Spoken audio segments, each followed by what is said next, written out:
And will the good times continue to roll on Wall Street? Stocks starting lower a day after the Dow crossed 10,000 for the first time since that big old financial meltdown. Again, $23.7 trillion from the taxpayer. If that doesn't get you up to 10,000, I don't know what will. There is no shortage of outrage about bank bonuses on the backs of the U.S. taxpayer here, especially not with numbers like these. Riding the wave of more than $3 billion in the past 3 months' time, the Wall Street Journal estimates the average Goldman Sachs employee going to take home some $750,000 this year. That's the average.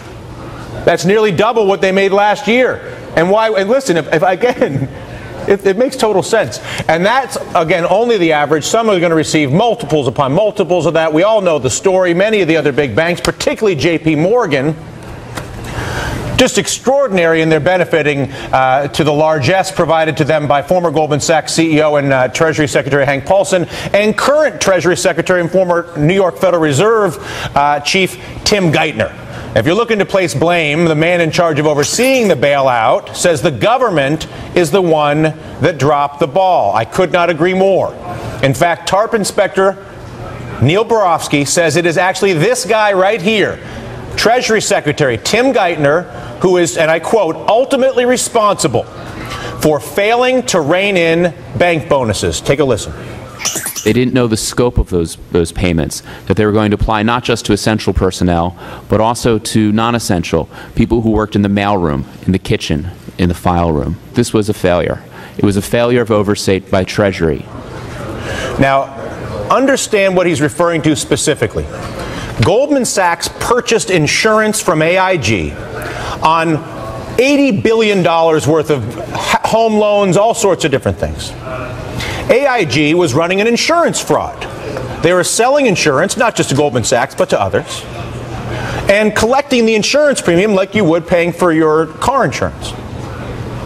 However, Goldman Sachs had the benefit of the fact that when they found out the institution they were buying all their insurance from, $80 billion, instead of being forced with the bankruptcy of the fact that they're buying their insurance, as you and I would, from a defunct insurance company, they had their former CEO at the Treasury deliver $80 billion of our money through AIG and made good the totality of the insurance payments to Goldman Sachs. This was last fall, a year ago. Fast forward a year, most profitable quarter in the history of Goldman Sachs, last quarter. Second most profitable quarter in the history of Goldman Sachs, reported this morning. I understand it's irritating. The reality is the banks are exploiting a system that is being created for them by the politicians we vote into office. So before you get too upset about Goldman Sachs, think about how you're going to turn your Goldman Sachs anger and your bank anger into government action and reform so that people on Wall Street make money through investment, not through rigging the game. Joining the meeting now, Eliot Spitzer, former New York governor who took on Wall Street as Attorney General, one of the most successful, in fact, in the history of Wall Street, to actually establish investment culture and root out the vampire culture that plagues our country on Wall Street right now. Nomi Prinz, author of It Takes a Pillage, Behind the Bailouts, Bonuses, and Backroom Deals from Wall Street to Washington. Nomi, by the way, a former managing director at Goldman Sachs. Well, she's not just talking either. Our panelists, of course, this morning, Jonathan Capehart, Governor, I'm going to begin with you. The problem, I believe, is fairly well understood. Yep.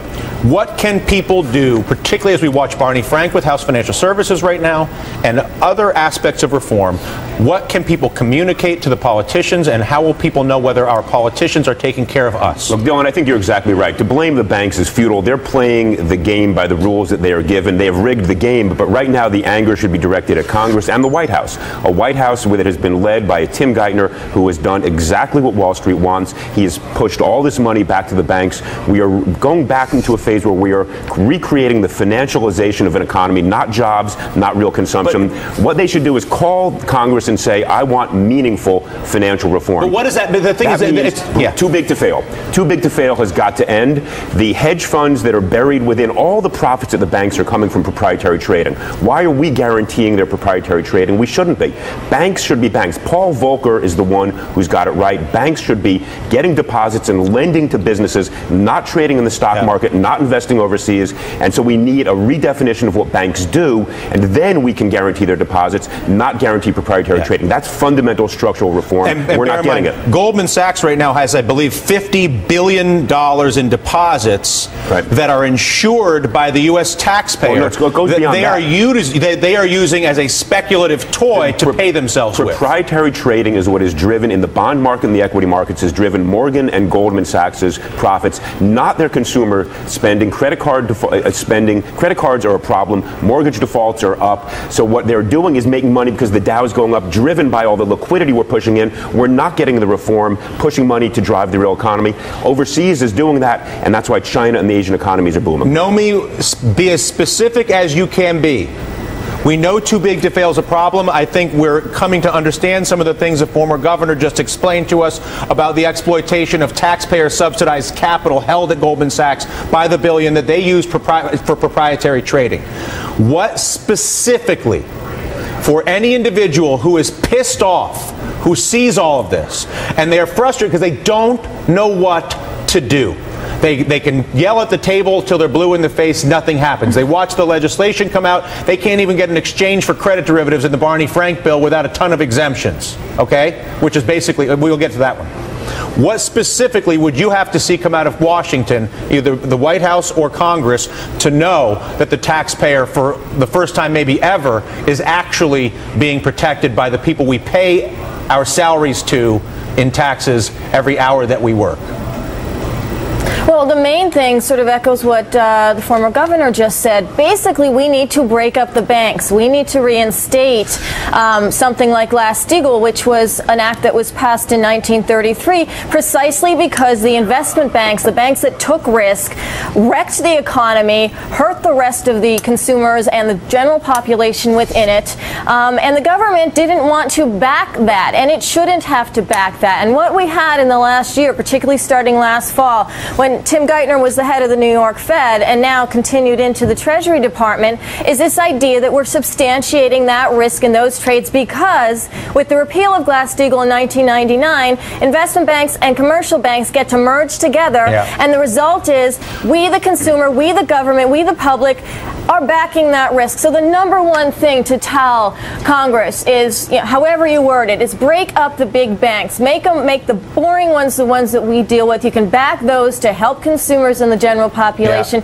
If anyone else trades too badly, too recklessly, does whatever with AIG or the AIGs of the world, tough. Let them fail. Let them take the losses. Do not pay for it, and let them come back a year later and record record bonuses. No, let me just tell me. I love the name of your book. It's spectacular. 3 specific things. One, I would say we've got to put in an obligation for plain vanilla mortgages and credit cards. They've already taken that out. They've got to put it back in. If they can't do that, they are spineless, and shame on them. 2, mortgage crampdowns.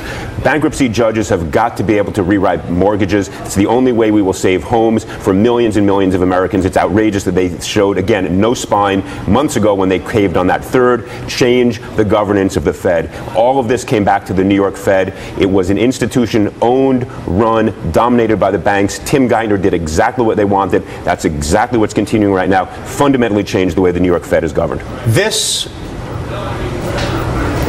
has every appearance of being the largest theft and cover-up ever perpetrated, period. Where a small group of individuals... it's in plain sight. That's the appalling thing. It's the biggest theft, but it's in plain sight, and we're going along with it. We shall see how the next few years shake out, Governor.